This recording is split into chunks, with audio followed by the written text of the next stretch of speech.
Jehovah's Witnesses have done it. They have won their appeal in Norway.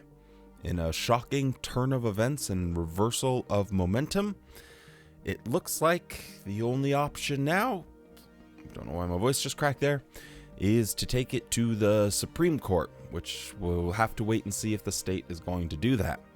So anyway, I thought I'd give you some of my thoughts about the situation. So let's do it.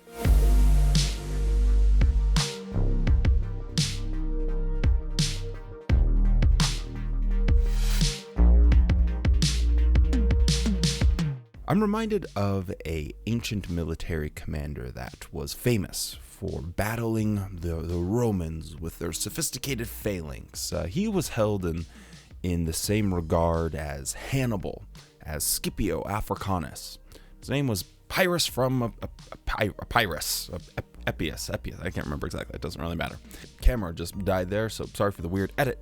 But after sustaining heavy losses in battling the Romans, someone gave him news because it was nighttime, and the armies, because it was nighttime, kind of went their own separate ways, and it became apparent that he was victorious. And as someone gave him, it is said, this wonderful, joyous news, he said, and he had a javelin wound at the time as well, and he said something to the effect of, well, with one more victory like that, and we will be utterly defeated.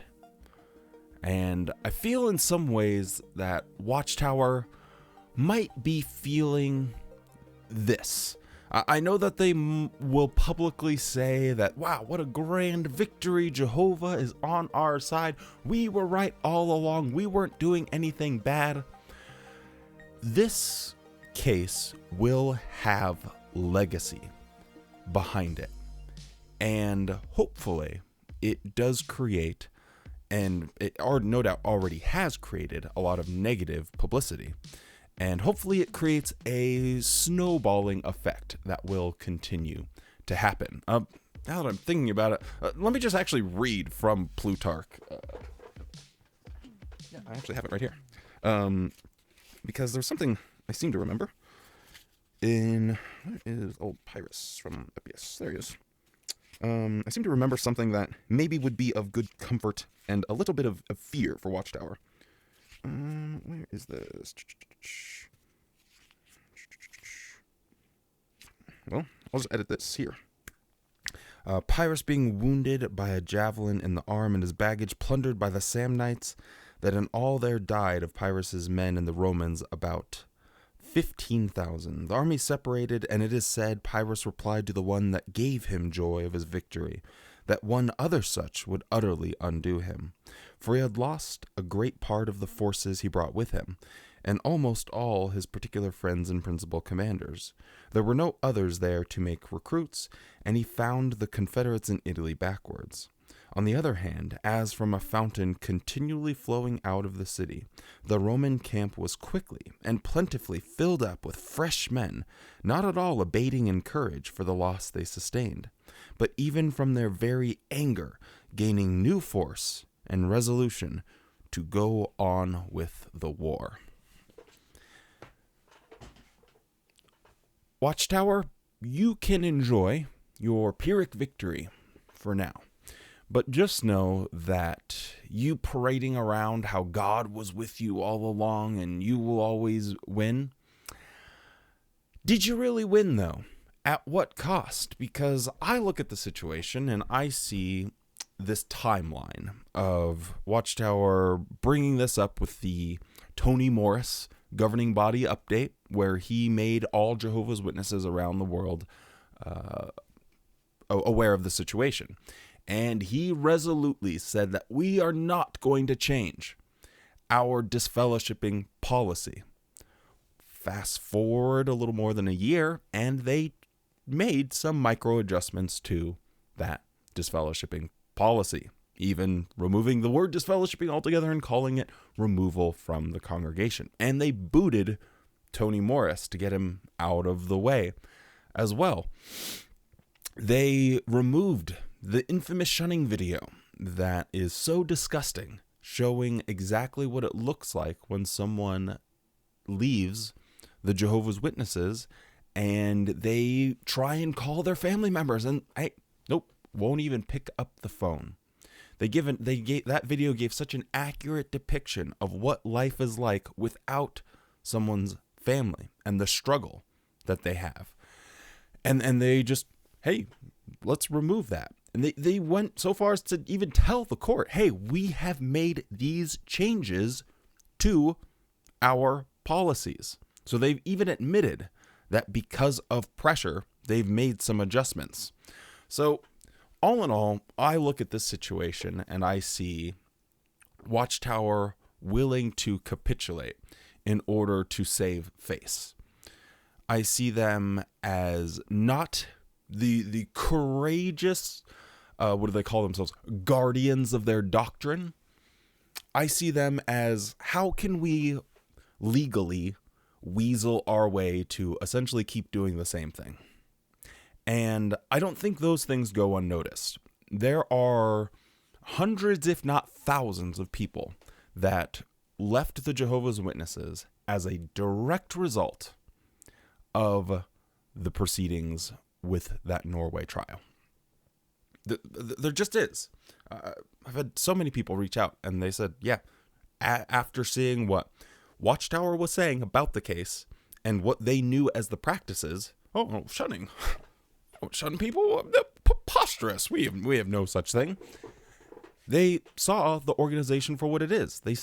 Where they speak out of both sides of their mouth, where they are willing to lie in court under oath, where they're willing to pay these experts in order to give favorable opinions. Now, one issue that I think this was always going to run into was if this got all the way to the European Court of Human Rights. I think that the European Court of Human Rights was probably always going to side with Jehovah's Witnesses in protecting their religious freedom. Unfortunately, they have a long history of doing that. So if this does get appealed, anyway, I don't know exactly how the whole law and everything works there in Norway. Someone better educated on it could tell you, but if I think the state can still take this to the Supreme Court, essentially, and if that happens, I think Watchtower might have some recourse of going to the European Court of Human Rights. And so a long process still. But with this precedent, I don't think it's the victory that Watchtower even might think it is. Because now they have had a big old spotlight shined on life inside the organization.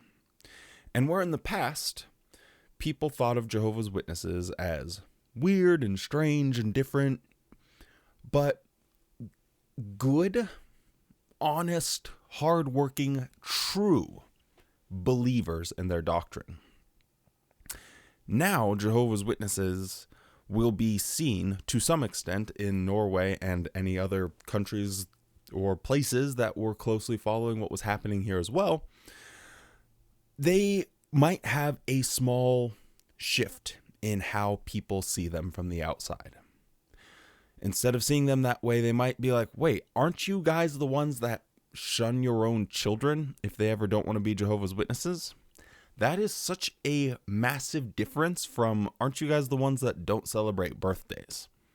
There's such a wide gap between those two things. And I think for Jehovah's Witnesses that are growing up in the organization and seeing these micro adjustments and seeing or hearing the chatter amongst Jehovah's Witnesses speculating as to why such adjustments are being made, and no doubt hearing about what's going on in Norway because Watchtower did bring it to their attention, I don't think it will be lost on them to look at the governing body and say, are you guys really the sacred guardians of our doctrine? Or are you guys willing to change things for the sake of saving face with some governments around the world? You want us to be brave and stand up for our faith.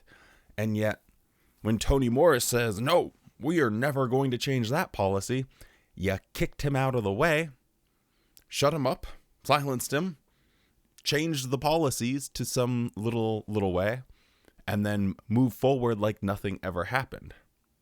That's not something that will be lost on someone that is growing up, in that crucial age of like when people start questioning their doctrine, 15, 16, 17, 18 years old.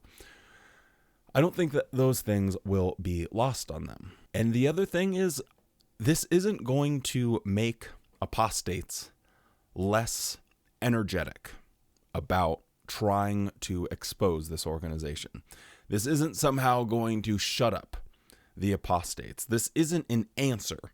The government isn't saying, well, actually, now that we've looked at this, Jehovah's Witnesses, you guys are cool. Everything's fine. You aren't doing anything wrong. That's not what happened. It would be my understanding that they probably look at this and say, well, you guys are really messed up for shunning people. Don't like that very much. Not very cool. But I don't know what the law has to say about it. How can we legislate something that is ill-defined? It's hard to get a grasp on. Two people both saying two different things. Two sides of the story. He said, she said. You're saying it's all of this horrible stuff. You're saying it's really not that bad. Some Helsinki committee saying, well, it's really actually not all that bad. And where does the law come and, smash the gavel down and say, okay, you have to be punished for this thing? Think in the matter of, I don't know, O.J. Simpson, Casey Anthony. Okay, cool. The law said guilt, or you're free to go, but it doesn't mean you are right. It doesn't mean that it doesn't irreparably hurt your reputation. It doesn't mean that you're not going to walk around with this stain for the rest of eternity. Your practices having been exposed are still out there. You have still been exposed for your practices, and to some extent realized how bad it looked by trying to make adjustments and changes to that. So the whole thing, if you want to call it a victory, okay, cool. But the people that care about this, apostates, ex-Jehovah's Witnesses, people that are from other high religious groups, people that care about protecting children, people that care about, maximizing a child's potential in society and not minimizing that in any way, that passion isn't going anywhere. It's like the Romans. It's an endless water source, baby. And if a few people get tired, there are 100 more that are ready to pick up the fight. And that's what's important, is that we're all ready to pick up that fight and continue to expose this organization for what they are. Because as long as that exists, as long as you can raise the legions, as it were, as long as there are a sufficient amount of people willing to speak up against this organization, they don't have anywhere to hide. The new face of media, and it being democratized to such an extent that everyone and anyone can raise their voice and has a platform where they can be heard, has given the Jehovah's Witnesses this absolute hemorrhoid that isn't going. We are a hemorrhoid to them. And no matter how hard you keep trying to get rid of us, we're going to just keep coming back for more. We just are. When you take so much from people, when you take their education, when you take their spirituality, when you take their sexuality, when you take their family and their identity, when you take so much of what makes a person, this autonomous human being,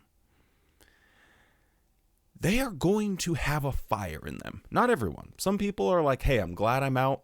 I got to move on with my life. And that's okay as well. There are other people that, like myself, I did that. I'm like, okay, that happened. Moving right along. And after I came back to this, 5-6 years later, I thought, wow, I think I have some stuff that I want to say. I think I want to join my voice in the fight against this organization. And I think there's always going to be people willing to raise their voice against Watchtower as long as they have practices that are harmful. As long as those practices exist, as long as those policies exist, there are people that will shout from the rooftops or in a dark corner by themselves. There's always going to be people that are fighting against that. So I guess those are some of my thoughts about this. I'm just kind of rambling on. I don't even know if this makes any type of coherent sense, but just some of my thoughts about what's going on with that situation. And as always, I guess I'll keep you guys up to date if I hear anything new about what things or how things might proceed, or if there are other cases going on around the world. With all of that being said, make sure you take care of yourself. Realize this for what it is, and don't think that this is some large, grand victory for Watchtower. Even if they claim it is it really? At what cost have they attained victory? Bane, from, if we don't want to go with the ancient Greek references, we could go Bane from the Dark Knight Rises. Victory has defeated you. So Watchtower, I say, victory has defeated you. So stay safe, be kind, and don't forget to spend more time loving the things you love than hating the things you hate. And have a good ass day.